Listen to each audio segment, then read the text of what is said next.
This is one of the largest denim mills in the world, churning out 1.4 million pairs of jeans a month. Here, thousands of workers do everything from weaving the fabric to sewing the final pair for big American brands like Levi's.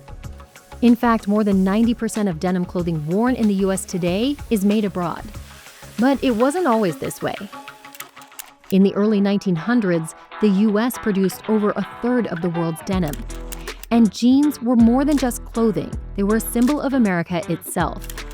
But now, there's only one major denim mill left here, and it's trying to reinvent itself by selling Made in America as a premium product. You're producing a piece of art. And a piece of history. Oh, there ain't no doubt about it. But does anyone even care if their clothes are made in America? I'm gonna try to get to the bottom of it. I think everybody likes the idea of Made in America, but unfortunately a lot of people just want their brand at the cheapest price they can get it. So can American mills actually compete with the massive industries abroad? And what are they doing to stand out? Denim was invented in 17th century France. The name denim comes from the French denim, which means from knee. To save money, only half the yarn was dyed, with blue yarn woven in one direction and white going across it, giving denim its signature look. The fabric was cheap and sturdy and became popular in Europe and the US as heavy-duty workwear. But denim didn't become jeans until 1873, when Levi Strauss, a Bavarian immigrant, patented a design for pants with copper rivets. The durable jeans were advertised to workers like farmers and mechanics and were popular with gold miners and lumberjacks. Celebs like James Dean and Marlon Brando helped make jeans fashionable. Over time, they became linked with counterculture and rebellion. By the 1960s, 95% of clothing Americans wore was made in the US. Everything from weaving fabric to stitching the garments, with women making up most of the workforce. But today, just 2% of clothing sold in the US is actually made in the US. Now, the top 3 denim fabric producing countries in the world are China, India, and Pakistan. We visited one of Asia's largest textile manufacturers to see what US factories are up against. Crescent Bahuman Limited, or CBL, is located in Punjab, in the heart of Pakistan's garment industry. It produces more than 20 million yards of denim each year, far more than any denim mill in the US. Churning it out on such a massive scale requires thousands of workers and cutting-edge technology.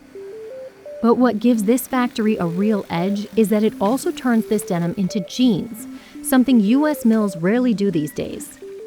CBL sends their jeans to big brands like Levi's, Target, and American Eagle. One big reason why garment assembly has moved to Asia is lower wages.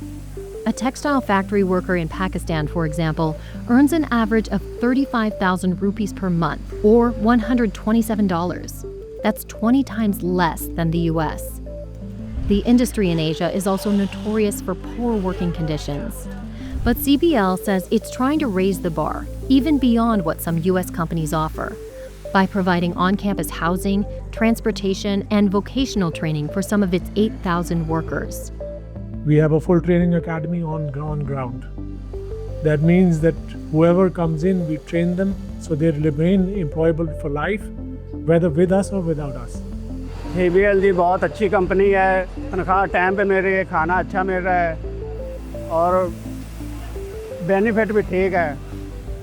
This is what US mills are up against. Highly productive, one-stop shops that make fabric and the finished product. Meanwhile, the few denim mills that have survived in the US only make fabric. Mount Vernon Mills is one of them. Our competition is not really a fabric mill in, let's say, Pakistan. It is the entire production of a garment in Pakistan. When garment production has migrated, the fabric production has followed. John Sedavi handles the supply chain at Mount Vernon. We cannot compete, even if our pricing could somehow be competitive.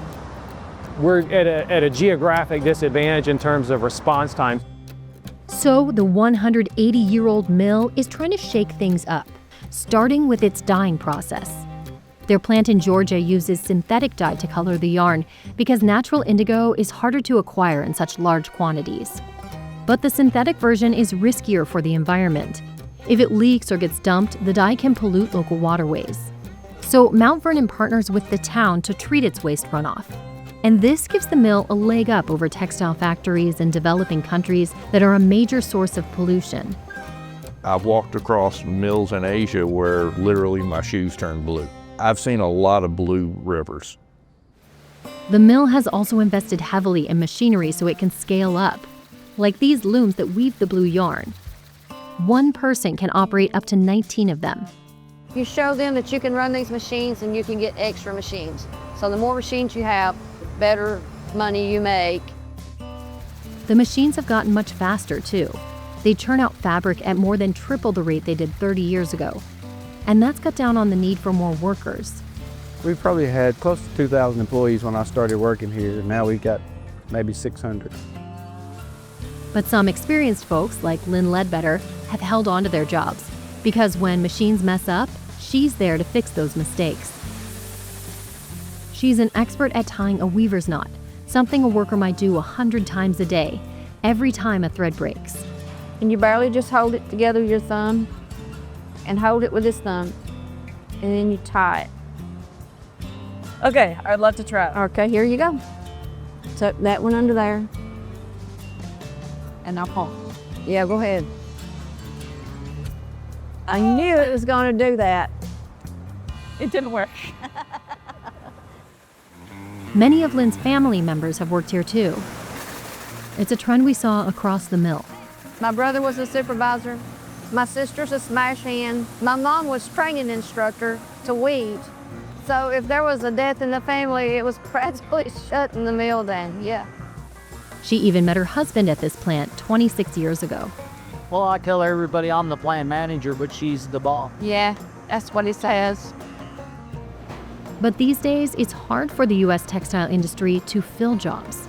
The challenge is always there to find people who are willing to work a job that's labor intensive. But again, it's a very good, honest job. You're going to work for your money, but it's a very good job. When I was growing up, my dad worked 7 days a week, and the mill ran 7 days a week. Now we work 4 days a week, 12-hour shifts, give our employees, 3-day weekends, which helps retain employees. And that's an issue not just in textiles, but across manufacturing. At the end of 2025, there were nearly 500,000 manufacturing job openings in the country. And it seems like not many people want to fill them. In one survey, 80% of Americans said the U.S. would benefit from an increase in factory jobs. But only about 25% said they'd be better off working those jobs themselves. They say, well, those, people don't want those jobs anymore. Do you think that's true? When you pique their interest in the complexity, the workmanship that's required, you'll get those people involved. We need people to run the machinery. We need people to fix the machinery. We also need people to develop the different types of textile products. Coming up with new and unique fabrics is one of Mount Vernon's biggest bets, as it tries to not just survive, but even grow the business. When I first came to work, we were the king of American denim. In every major retailer and discount store in the United States with our fabrics. Now, that's primarily out of Asia. So what we had to do is focus on niche markets that required a higher degree of quality and technical expertise. That includes specialized fabrics like flame-resistant denim. The type of FR treatment that we do here is actually a chemical reaction in the fiber that is not just a topical coating that'll wash off. This type of denim is used by oil field workers and electricians, and the mill can make a lot more money selling it. The integrity and quality required in that area is something that people are willing to pay for. They really don't want to wear cheap, fire-resistant clothing. The final test comes when lab workers expose the fabric to a flame. The regular denim sample burns right up, while the flame-resistant sample chars and the fire burns out.